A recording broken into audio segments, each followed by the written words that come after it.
I don't need to watch to know where the woman has decided to hide. It's always one of three places, and out of those three, it's usually one specific spot. It's also predictable. I wouldn't be doing this if I didn't absolutely need to. If I could avoid it, I would. That's always the case.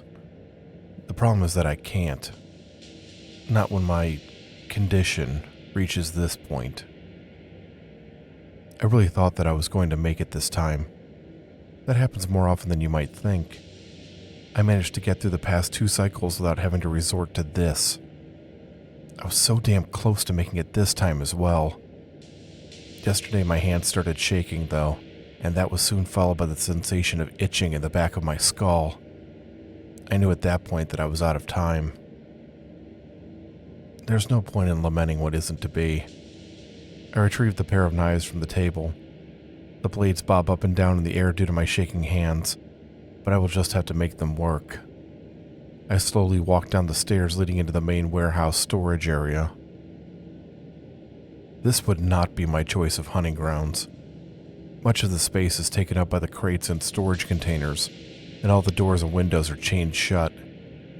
It creates a claustrophobic environment that offers no chance for escape, which in turn takes away any potential thrill and makes for a tedious experience.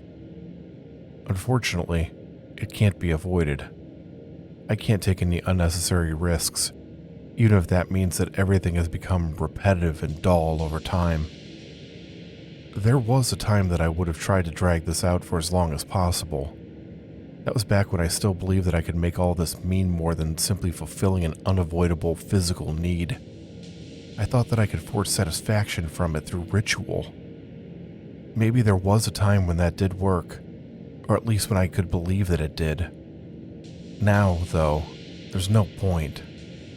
I just want it to be over with. I make my way over to the large stack of crates with the opening between the bottom ones. This is where the majority of people choose to hide once they realize that escape isn't an option. If she isn't here, I'll move on to the storage container with the broken door, and from there to the small office near the large metal doors. Those are the only 3 places in the warehouse where hiding makes sense, so inevitably one of them is chosen. All so damn predictable. I don't have to check the other 2 hiding spots, because I can see the woman crouched down in the shadows between the crates. I sigh. Of course she is. This isn't some random woman. She's the chef and owner of one of the best restaurants in town. I stopped in to dine there earlier this evening, and the pork that I had eaten had been exquisitely prepared. The meal had been the highlight of my evening. I had hoped that I would be able to spare her. She had sent her staff home when she had closed the restaurant for the night, though, and she had stayed late alone to do the final bits of cleaning. With no time to find someone else, my hands have been tied. She looks up at me with wide-eyed terror as I approach. It doesn't have to take long or be overly painful. I'll finish this quickly. I owe her that much for the pleasant meal. Television shows and movies would have you believe that people start screaming at the top of their lungs or try to fight back when their would-be killer approaches. I found that's not typically the case. Oh, it does happen from time to time, but usually they behave the way that this woman is.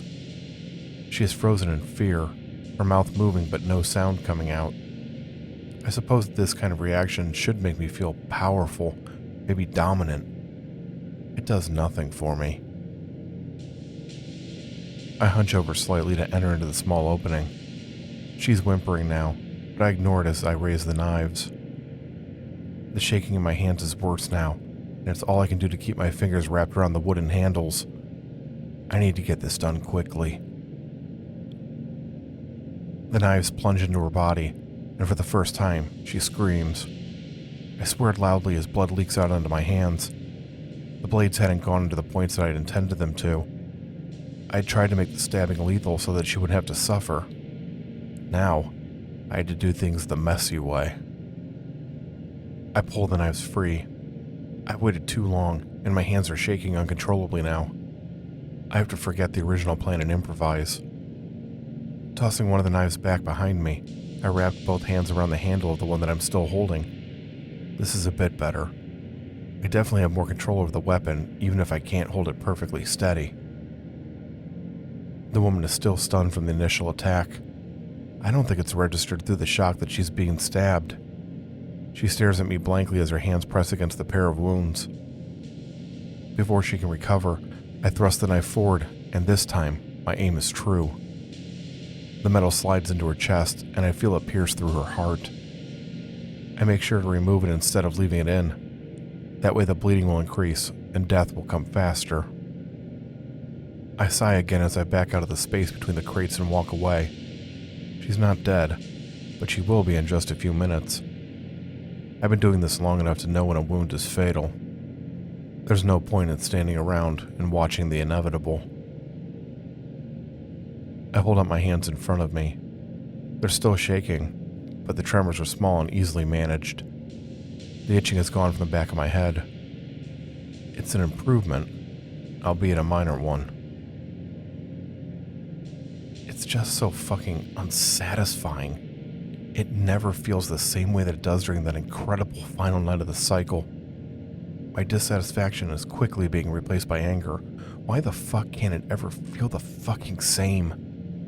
One night of an incredible, indescribable, unmatched high, and nearly a month of rock bottom and just trying to exist until the next one. How in the fuck is that fair? I force myself to calm down. The answer is that it's not fair, but there's nothing that I can do about it either. Besides, the end of the cycle is almost here. I just have to make it until tomorrow night. The smart thing to do would be to clean up the mess I've made and just go home to get some rest. I know from experience that I won't be able to sleep, though, and I'm not in the right headspace to make sure that I take care of my crime scene properly. Both those things will just have to wait.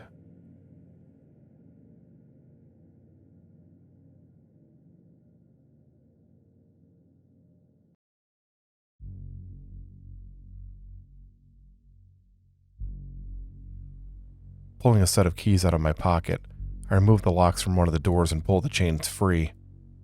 I toss them off to one side in a small pile and go outside.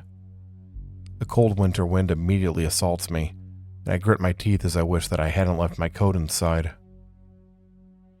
Before I leave, I go around the side of the warehouse until I reach a spigot.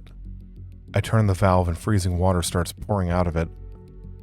As quickly as I can, I wash the blood off my hands and dry them on the legs of my jeans.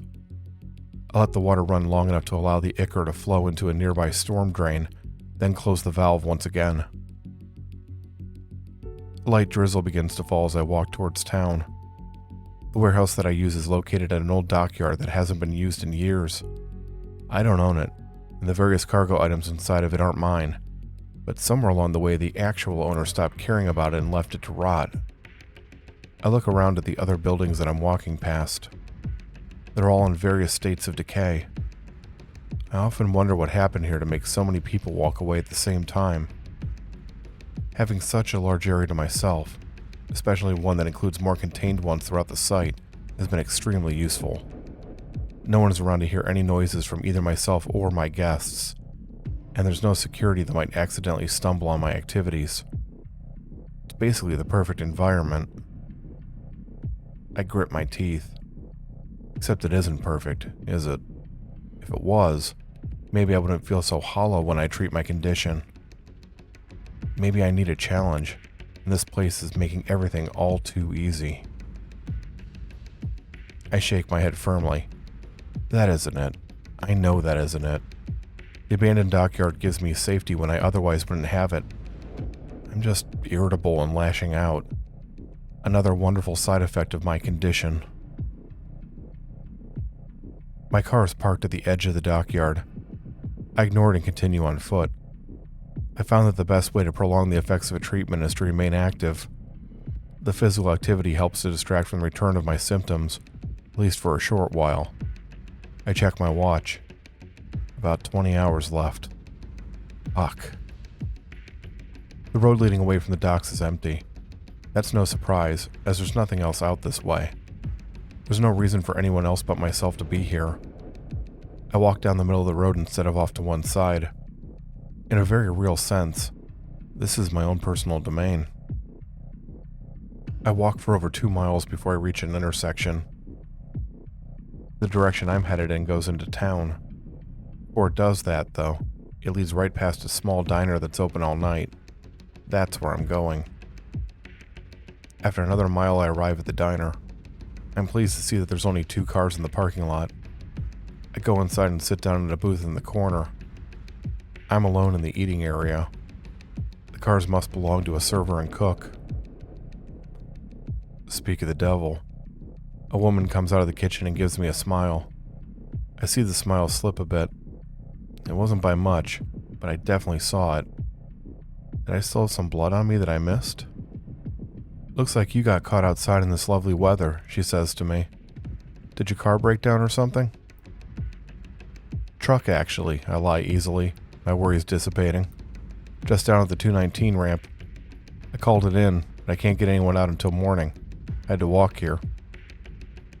I wasn't born a good liar. Quite the opposite, actually. I was terrible at it as a child, and every time that I attempted lying, I would be caught. I've developed the skill over the years. It's been a necessity that I do so. Now I do it as needed without even thinking about it. I order a cup of coffee to start before asking to see a menu.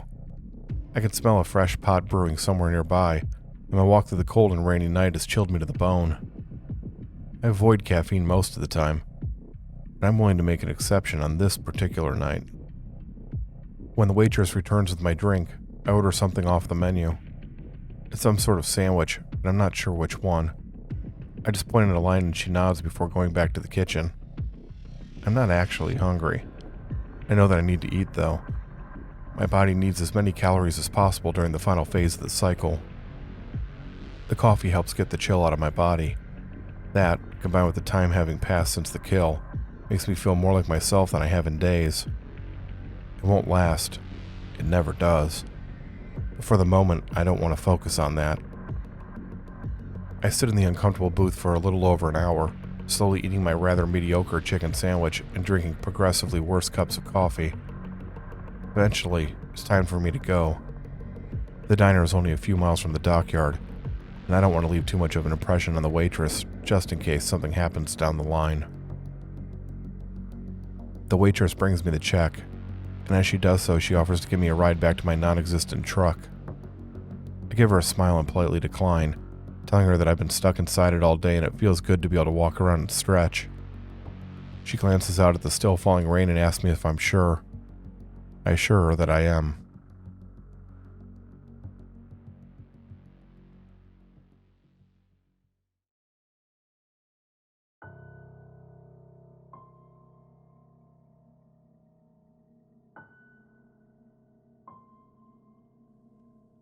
As she's walking back towards the kitchen, I feel the familiar itching in the back of my head. No, this is too soon. I've never had the itching come back just hours after making a kill. It's always a few days at the very least before I start to notice it. I sit still in the booth, the pin-like pricks working their way up and down my skull.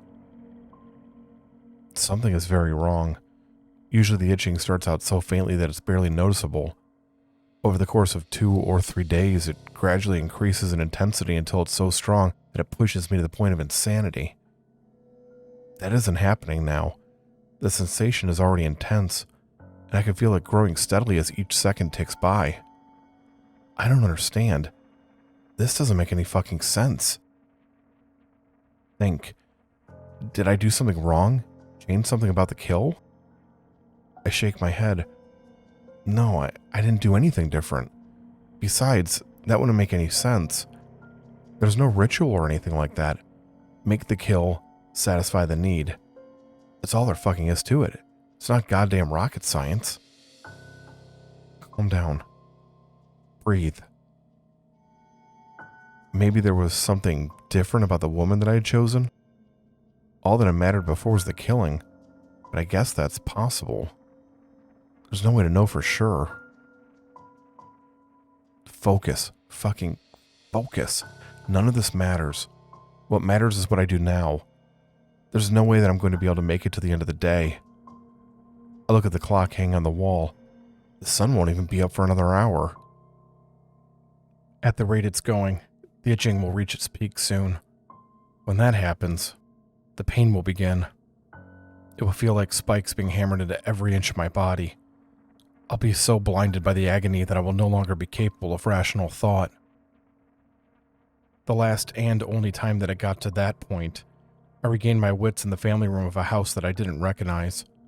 Remains of 3 people, torn apart and barely recognizable as being human, surrounded me. Every inch was covered in hot blood. All my symptoms were gone, but I had no idea what had happened or where I was. It had solved one problem and created a slew of others. I can't risk that sort of thing happening again. There's an odd thumping noise. I dismiss it as noise coming from the diner's ancient-looking heating ducts. It continues, however, and it doesn't seem to be coming from above me. I look down and find that my hands are shaking so much they're banging against the top of the table. I stare at them for a long moment. I hadn't even noticed that they were trembling. I wrap my fingers around the edge of the table and grip it as tightly as I can in an effort to stop them. I've come to a decision. I don't know when I started working my way towards one, or how I'd arrived at this particular conclusion, but I know what needs to be done. Taking my wallet out of my back pocket, I pull a few bills out and place them on top of the check the waitress had left me. I know that she's watching me through the small window that looks out from the kitchen into the dining area. After all, I'm the only customer. I'm not going to be ordering anything else, and she's already earned whatever tip I decide to leave. At this point, she'll just want me gone so that I'm out of her hair and she can go back to doing nothing. I allow myself a small, imperceptible smile as she immediately comes out of the kitchen. Some people are just too easy to read. I don't have a plan. Doesn't matter. I don't need one. I've taken so many lives over the years that it's instinctive at this point.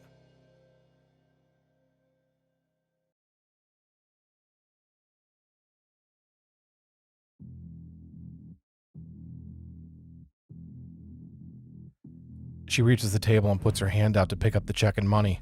As she does so, my arm lashes out like a snake and my fingers dig into her brown hair. Before she can react, I'm slamming her face into the edge of the table. Her scream is silenced almost as soon as it begins. She slides to the tile floor, unconscious. I know that she's not dead. Instead of tending to that, I slide out of the booth and immediately head towards the kitchen. The waitress isn't going anywhere. Even if she wakes up, she won't be in any condition to leave or present a threat to me. There's one more person in the diner, though, and I can't take the chance that they heard her short cry. The door to the kitchen begins to open just before I reach it. I grab a steak knife out of a basket of silverware behind the counter before kicking the door back towards the person emerging from the other room. There's a loud grunt as it smashes hard into someone. Pressing my momentary advantage, I throw open the door and thrust the blade at the large man standing behind it. The knife isn't nearly as sharp as the ones I keep at the dockyard, and the slightly serrated blade is designed for cutting rather than stabbing. I wasn't expecting the person to be quite so tall either. The knife digs into his flesh, but it's not much more than a flesh wound. Ducking my shoulder, I ram it into his chest to knock the wind out of him. He really is big. He's got at least 6 inches and 50 pounds on me. This is the danger of not planning things out before the killing. I find myself in situations like this where I can't fully control what's happening. At the end of the cycle, this wouldn't matter, but until then, these kinds of risks are extremely dangerous. He's temporarily winded now, though, and he's been wounded. Judging from the expression on his face, he's also unsure of what's actually happening to him. I can work with that. I take a quick glance around me and my eyes fall on a skillet on the stove to my right. Its contents are sizzling from the heat underneath it. I pick it up by the handle and swing it like a tennis racket at the man's head. It impacts hard with his forehead. There's a sickening crunch of bone, followed by a crackling noise as the hot metal burns his flesh. His mouth opens, but he doesn't scream. Instead, he makes a gurgling sound as bloody foam spills out over his lower lip. Thick red fluid also stops to drip from his ears and from the corner of his eyes. The skillet makes a sucking sound as I pull it free from his face. It tears skin off as I do so. It sticks to the pan like burned leather. I swing the skillet for a second time, and he immediately slumps over onto his side. His right eye has come free from its socket, and it lays across the bridge of his nose with the optic nerve trailing back into the gap. He's almost done. I have to give him credit for surviving the 2 blows with the skillet, even if he did so with quite a bit of brain damage. I allow the skillet to fall to the floor as I step over the man to reach a microwave sitting on a shelf. Unplugging it from a wall, I carry it over to him to take one last look at him as he twitches and convulses. I raise the heavy appliance up over my head before bringing it down as hard as I can. His damaged skull provides little resistance, and his body goes still.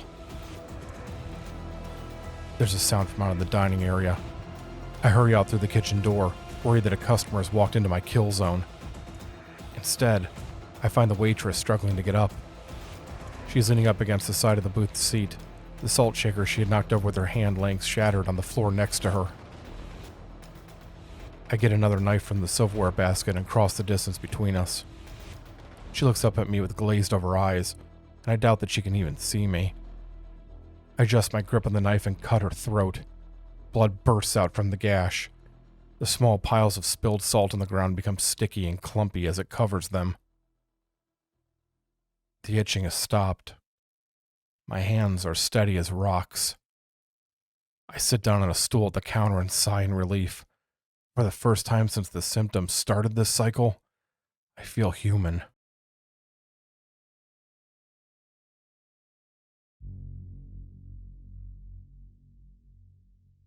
With the relief comes a familiar bitterness.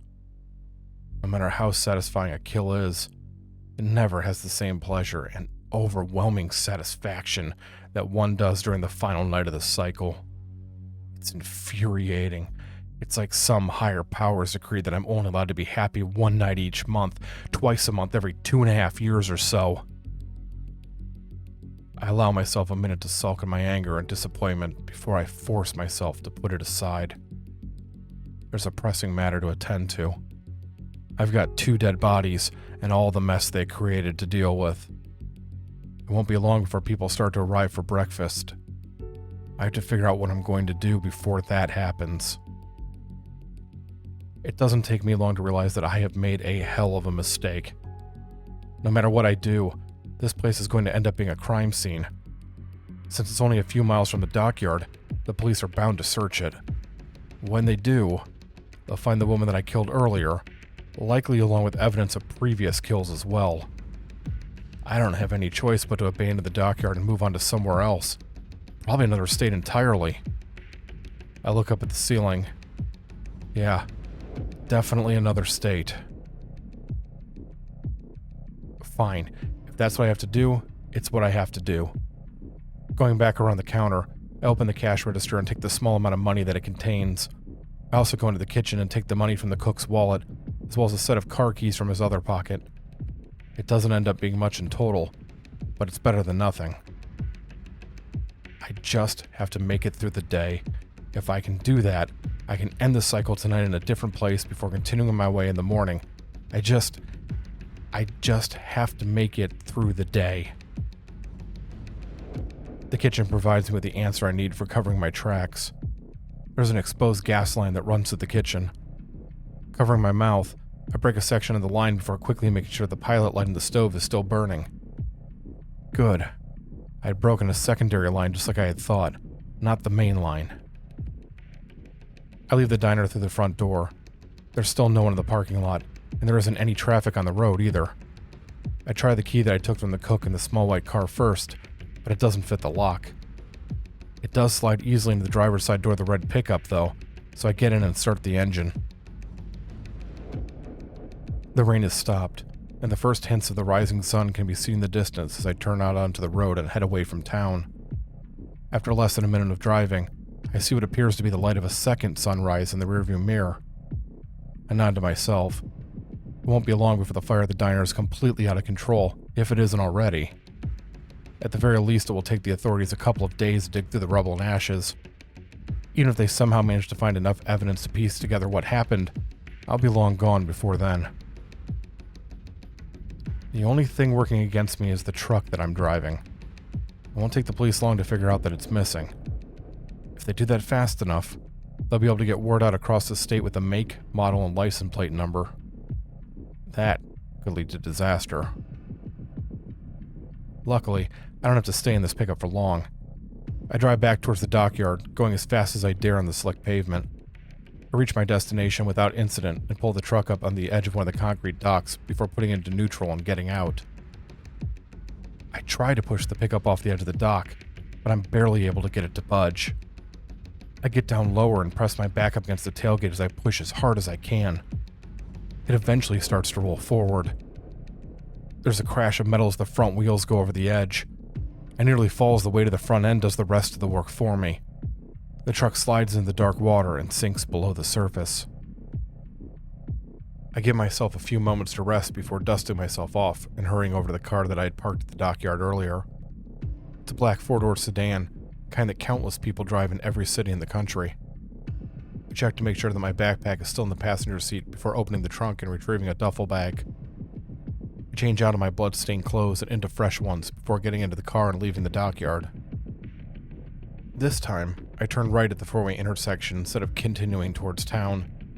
My plan is to put as many miles between here and me that I can by mid-afternoon, then find a place where I can complete the cycle. I fish my cell phone out from the car's glove box and bring up the map app. The phone is a prepaid one, of course, and I purchased it under a fake name. There are half a dozen other ones in the car trunk and one in the backpack, all of which are still in their packages, and all of which are listed under different names. The map confirms what I already thought. If I stay on the highways and don't make any stops, I can be out of Minnesota and into North Dakota by 1 o'clock. That should give me more than enough time to get myself oriented and figure out where I'll spend the night. So that's what I do. Ignoring the fatigue that creeps in, I drive towards the state border, making sure to keep my speed at or under the limit to avoid the possibility of being pulled over. I have to resist the urge to go faster. While I know sticking to the speed limit is a smart play, I'm very anxious to reach my destination. I almost nod off twice during the drive. Now that the symptoms of my condition are gone, at least for now, my body is more relaxed than it has been in quite a while. It isn't helping that the roads in this part of Minnesota are mostly just trees and open land with nothing to break up the monotony.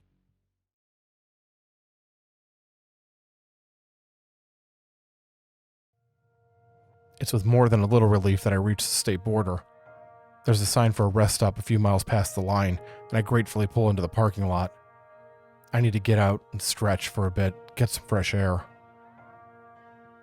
I've never been to this part of the country before, and I'm surprised to see that the rest stop isn't one of the standard ones with just a few bathrooms and vending machines.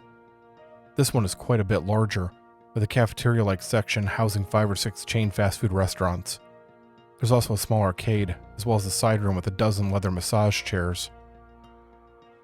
I'm mostly interested in a kiosk just inside the doorway. It contains racks of maps and brochures, both for specific landmarks and for North Dakota in general. I take a few of them and tuck them under my arm as I buy some lunch. Once I have my burgers and drink, I pick a table in the corner away from the other people and open one of the maps. I'm looking for a town to use for the night. It has to fit some specific criteria, though. It needs to have a large enough population to be worthwhile, but also not so large that it has a major police presence. Police aren't a concern during the final night of the cycle.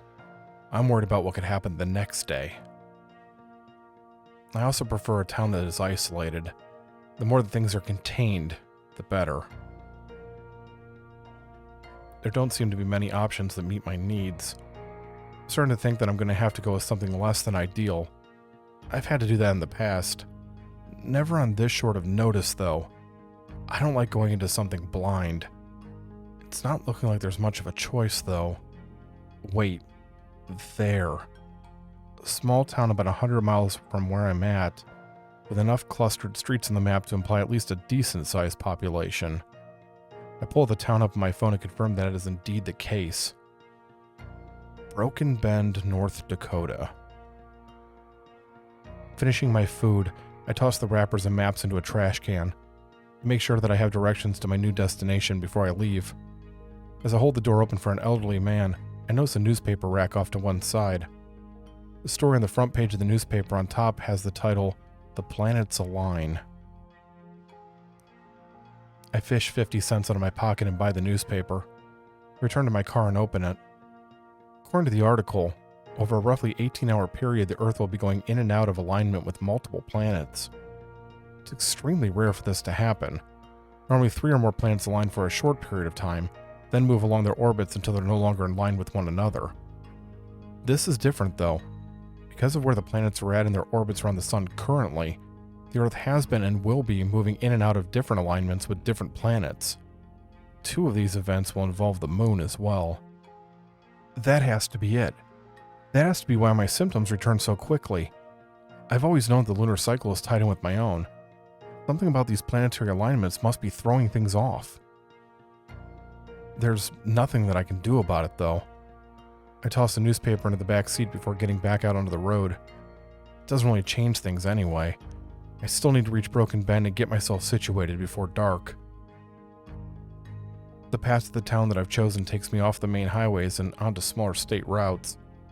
The roads are in much worse condition on these. I have to slow down to make sure that the car doesn't bottom out on some of the larger potholes. The forests are much thicker along these roads as well. The trees are taller and closer together, and their tops reach out over the road like a canopy. Even though it's afternoon on a sunny day, I have to turn on the car lights to see where I'm going. It's like I'm driving through a tunnel. 2 hours after I leave the rest stop, I pass a sign with the words, "Welcome to Broken Bend" painted on it. Just beyond it is a wooden bridge that spans over a river. The car bounces uncomfortably as it passes over the boards. A few minutes after leaving the bridge behind, the trees thin out and I arrive in town. I've found that most towns this size tend to look the same, and Broken Bend is no exception. The downtown area is comprised of local businesses, a couple of churches, a few government buildings, and a gas station on both sides. As I drive beyond that, I find that most of the older homes are on fairly large properties. There are also some newer looking developments with the houses much closer together. Past the residential areas are parks and nature preserves. I smile slightly. This is perfect. I begin to make plans. There's a closed construction site just outside of downtown that I can hide my car in overnight. It's in both walking distance to the various shops and businesses, as well as at least 2 of the housing developments. I can park the car, go into town until dusk, come back to the car to get ready, and head for the housing developments as night falls. I pull the car into the construction site and maneuver it around the equipment to park it behind a long trailer.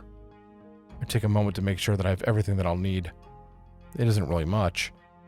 Since I'm going to be coming back to the car before nightfall, I only really need my wallet.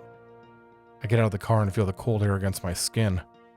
Correction, my wallet, and a coat. I open the trunk and retrieve my heavy coat. While I do so, I also take out a large pocket knife. Typically, I don't carry a weapon with me. As strange as it sounds, it's actually safer that way. I don't have to worry about metal detectors or, as has happened a few times in the past, being frisked by the authorities. Besides, it's not like I really need it. I can be quite creative when it comes to figuring out ways to hurt people. This is a new town that I'm not familiar with, though. It doesn't hurt to take extra precautions. My short trip into downtown Broken Bend is uneventful. Only a few cars pass by as I walk along the side of the road, and none of the drivers pay much attention to me. I'm not in any particular hurry. At this point, I'm just looking to waste time until sundown. When I reach downtown, I slowly walk past the various businesses and shops. A number of pedestrians greet me as I move down the sidewalk. I nod and smile at them in turn. These people have no idea what's coming for them tonight. That thought causes my smile to become even wider. It's been a long day, so it's a relief when I come to a bar. The painted window proclaims it as the Rock Creek Tavern. I open the door and head inside. That's where I spend the next couple of hours. Food is surprisingly good, the beer is pleasantly cold, and the patrons leave me alone. I've definitely had worse afternoons. I'm struck by the need to go to the bathroom. As I stand up to head to the restroom, I check the time on my phone. It's now just past 5. That's plenty of time to go do my business, have one last beer, and start back towards the car. It's a single toilet bathroom. I lock the door before I relieve myself. Once I'm finished, I wash my hands and look at myself in the mirror, feeling a bit warm. Suppose that shouldn't come as any surprise. It's been a long day, and I've been on the road for most of it. It's either from the stress or the beers. I look at myself closely in the mirror. I definitely look tired. My eyes are a bit bloodshot, and there are dark circles under them. I'm also looking a bit pale. Sighing, I run a hand over my face. I stop. My hand is shaking. I force myself to stay calm. The shaking doesn't matter. I'm only a few hours away from the end of the cycle. I can make it until then. There isn't even any itching at the back of my neck. The sweat begins to drip from my forehead. I'm getting warmer. Gripping the sink with both hands, I lean in towards the mirror and take a closer look at my eyes. The black of the pupil is no longer circular.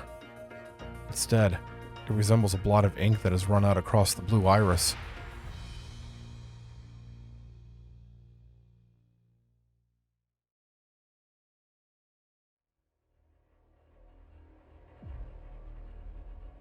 It's happening. The end of the cycle has arrived. The change is beginning. This shouldn't be possible. The change shouldn't happen until the moon begins to rise. The sun isn't even all the way down yet. I remember the newspaper story about the strange planetary alignments. There must be something about it that's not just causing my symptoms to return faster, but also forcing the change to happen earlier. I need to leave the bar. If I hurry, I might be able to get to the car before... There's an audible snap as my right cheekbone breaks in half. I gasp at the sudden blossom of pain. It's too late. It's happening now. As quickly as I can, I strip off the clothes that I'm wearing. I normally have time to pack away any clothing so that I can come back for it after the night is over, but I doubt that I'll be able to retrieve them this time. It's still best to take them off. The less restrained my body is during the change, the better. I feel pressure in my upper back. This signals that one of the worst parts of the change is coming. I sit down on the bathroom floor and slide my belt onto my pants. Putting it in my mouth, I bite down on the soft leather.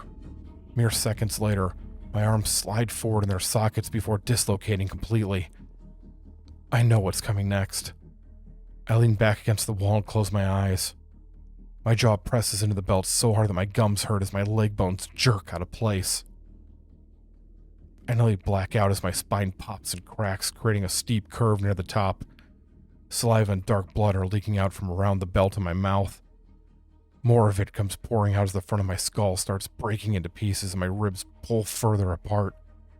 I feel like I'm on fire, but I know the worst is coming. During this part of the change, my pain is doubled. This is because I have double the amount of nerves on my body, the ones running to my current body, and the ones attached to what's emerging. All of them are screaming in agony as they stretched and mangled and torn. There is no thought or reason. There is only the torture, deep and infinite. I'm so lost in this void of pain that I can no longer register the individual changes that are happening. Everything is merely a part of the overall torment. I float in the pain as it engulfs me. Moments pass. Years, maybe. It's impossible to tell. Time has no meaning now. Only pain exists.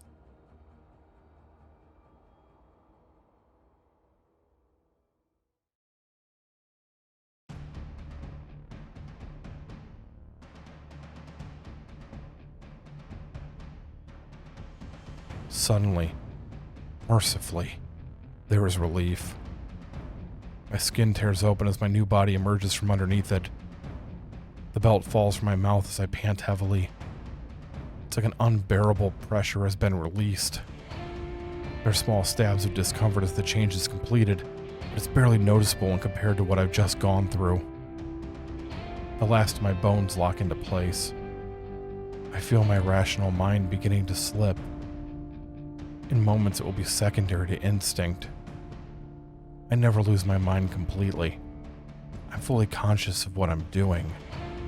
It just doesn't matter. I get to my feet. Everything feels so different now. Powerful. I can't believe that I ever managed to stand on my weak human legs. I catch a glimpse of myself in the mirror. The face of a wolf stares back at me. It is thin and gaunt, the skin stretched tight against the face and muzzle.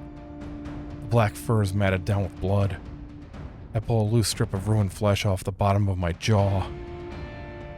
Movies, television, books, legends, they're all wrong about werewolves. There's a resemblance to wolves after the change, yes. That resemblance only goes so far. My body is far more skeletal and thin than the popular interpretations.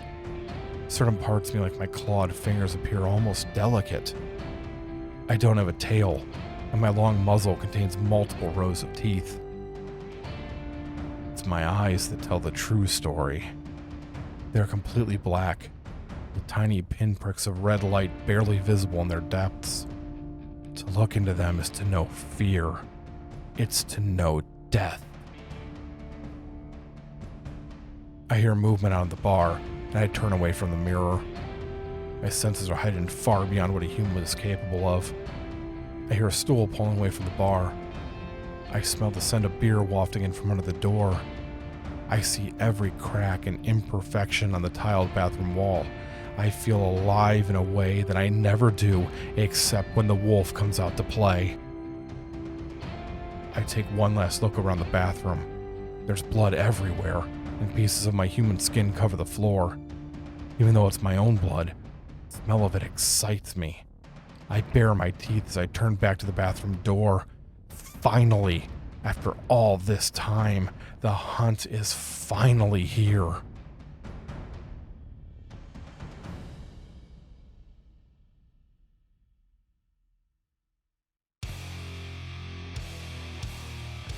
The door explodes into a shower of splinters as I burst through it.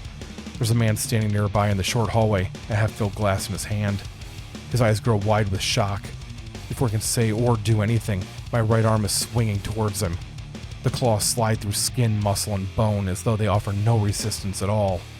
His body splits into two pieces and falls to the ground in a heap. Oh, fuck yes. My heightened senses enhance every moment of the kill. It's a pleasure that goes beyond the effects of any drug. More. I need more. There's screams coming from the main room. Bar patrons are staring at me in surprise and horror, and some are fleeing towards the door. I take 2 strides forward before leaping over their heads and landing between them and the exit. No one leaves. This is my moment. One of the customers swings a clumsy punch at me. I open my jaws to expose my rows of teeth and bite down into the flesh of his arm. The razor-sharp fangs sink in deep. The twist of my head, I tear off the arm and fling it to the side. The blood running down my throat tastes incredible. I'm a flurry of suffering and death. Throats are torn, limbs are severed, lives are ended. Each kill increases my need for more. I revel as I tear apart the bar patrons. I am the god of the hunt, and it is my purpose to reap the prey. The man behind the bar has a gun. He brings it up and fires once, twice, a third time. All the shots are true. I feel the impact of the bullets as they strike my skin. The metal is hot, and it singes the tips of my fur. My mouth opens slightly as a grin spreads across my face. The sheep believes it can harm the wolf. I jump onto the bar and snap my mouth around the sides of his head. For a moment I let him struggle, my teeth piercing his skin as he tries to free himself. Now he understands his place in the order of things. Strongly ends as I clamp my jaws closed. Music plays from the jukebox in the corner of the bar as I survey the room. The Rock Creek Tavern is now a monument to carnage. The scent of death fills my nostrils as I bask in the pleasures of the kill. I raise my head towards the ceiling and howl triumphantly. A werewolf's howl is not like a wolf's. It is an inhuman sound, a deep, guttural call that spreads fear to all that hear it. It is the sound of hell's gates being opened. I need more. The hunt has just begun, and I intend to make the most out of every second. I go out the front door and into the streets.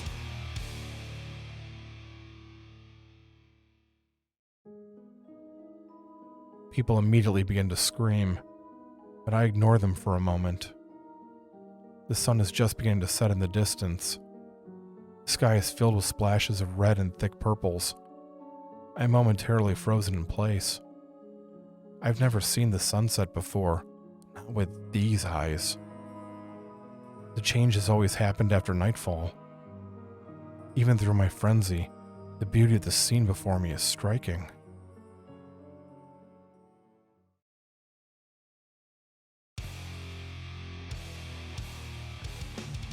The spell is broken as I smell the blood on my fur. It's time to continue what I've only just started. A car is beginning to pull out the parking space in front of me. Baring my teeth, I jump through the passenger side window and into the vehicle. In one motion, I wrap my claws around the driver's neck and throw both him and myself through his door. We land hard on the concrete. I crush his throat before looking over my shoulder to watch the car crash into an oncoming truck. A man and a woman are running down the sidewalk away from me. I race after them and catch up to them before they even realize that I'm following. The woman falls as my claws and arm push through her back and out of her chest. Grabbing the man, I lift him up over my head and rip him in half, his blood and entrails pouring out of him. I drop the body and narrow my eyes.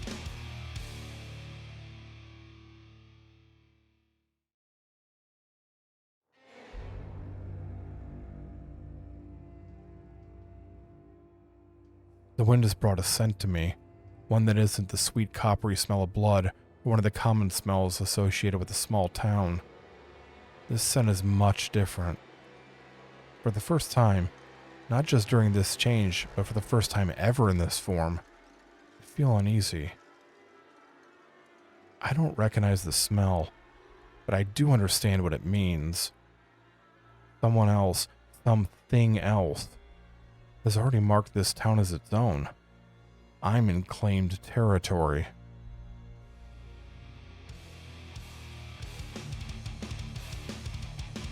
It doesn't matter. I only get this opportunity once per cycle. If another creature has claimed Broken Bend, it's more than welcome to come and try and defend its territory. Most of the people have abandoned the street. They hope to hide from me, or at least put some distance between them and me. It's a futile hope, and I suspect that some part of them knows that. I'll hunt out those in the small downtown area, then move on to the housing developments. Before the night is over, I'll slaughter as much of this town as possible. I hear sirens begin to blare from less than half a mile away. It isn't often that I encounter the police while under the influence of the full moon. Normally I make sure that I'm in less public places than this when the change takes place to avoid that. The changes to my cycle from the planetary alignments is making this night far more complicated than it usually is. I bare my teeth, unable to contain my excitement. It's been so long since my prey has tried to resist its slaughter. I didn't know that I missed the thrill of it this much. The first of the police cars comes around the corner. I grab a nearby mailbox and tear it free from the heavy bolts attaching it to the sidewalk. With one arm, I fling it into the approaching car's windshield. It shatters the glass and smashes into the upper body of the driver. The car veers wildly to the right and crashes into the side of a store. The sun is now set, and the sky is growing darker. A second police car comes into view, its red and white lights flashing and its sirens shrieking. It stops a block away from me and two officers get out, using their car doors as shields as they pull their guns free from their holsters. I begin running towards them, my jaws gnashing and my claws flexing eagerly.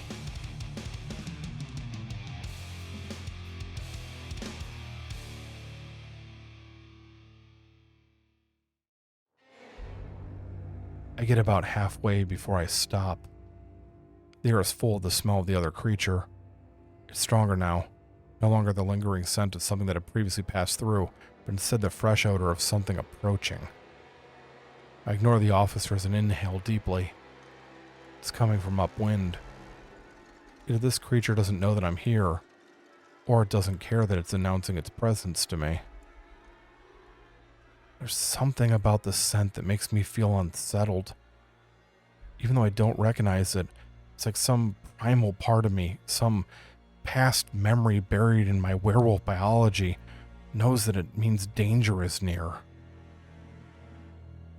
I know that there are other unnatural beings out in the world. I've encountered a few of them over the years, but none of them had triggered this sort of response in me. I was the alpha predator. Nothing was above me in the food chain. The hairs along the back of my neck stand up as the smell continues to grow stronger. I try to tell myself that these feelings are only a result of the unusual circumstances surrounding tonight's change. My instincts know that's not true. The officers begin to fire their guns.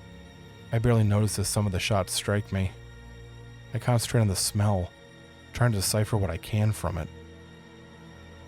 Thoughts begin to flash through my head. No, not thoughts. More like impressions. The scent makes me think of the dark, cold waters of the deepest oceans. The still and silent darkness down far below the surface. At the same time, I'm reminded of the vast night sky, the black emptiness between stars.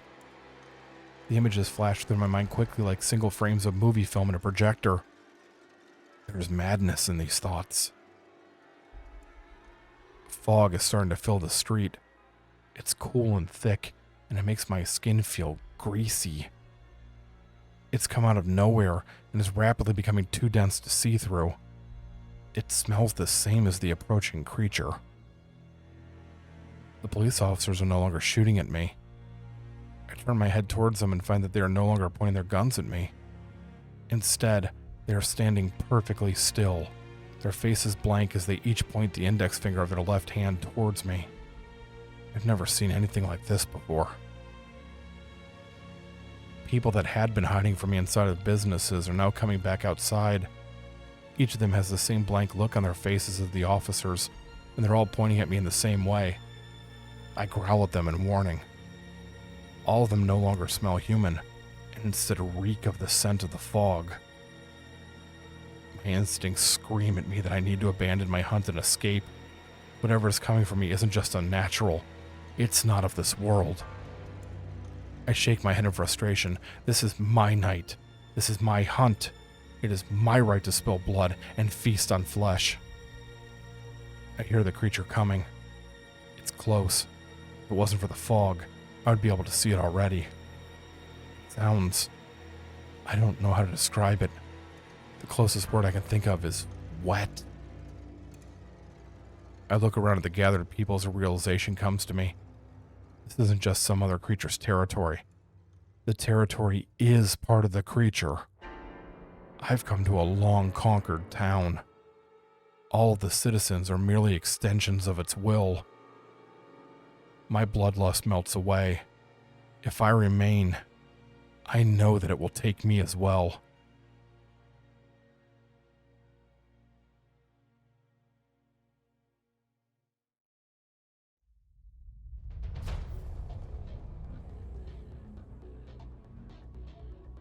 I run, moving on all fours to get away as fast as I possibly can.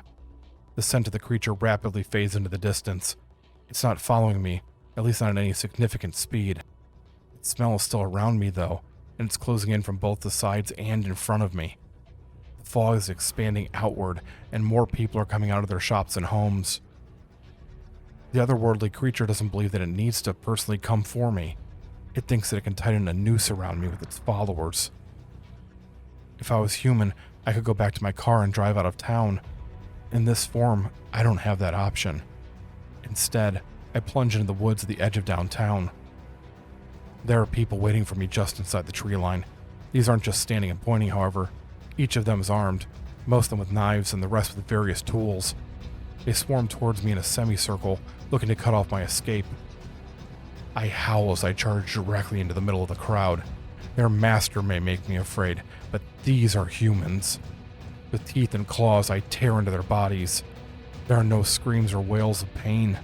They are completely silent as they stab me with their knives before being torn apart. As the last one falls, I pause to catch my breath. The creature's scent is closer. While the people weren't able to stop me, they were successful in delaying me. I hurry on. Something slams into my side hard, and I lose my footing. I strike a tree hard before sliding to a stop. I reach down with one clawed hand and touch where I was struck. I'm bleeding. A man steps out of the brush and into view. He is soon followed by one woman, and then another. They're all holding heavy-looking rifles. Bullets don't typically hurt me, but these are large-caliber weapons and pack far more of a punch. I regain my footing and keep running. Shots are fired, but none of them manage to hit me. I'm moving slower than I was just moments earlier. The round that pierced me must have hit something important. I'm having a harder time breathing, and my right leg is slightly numb. I ignore these things and simply push on. The creature's scent is growing stronger. The fog is getting thicker. I have a long way to go before I leave its territory.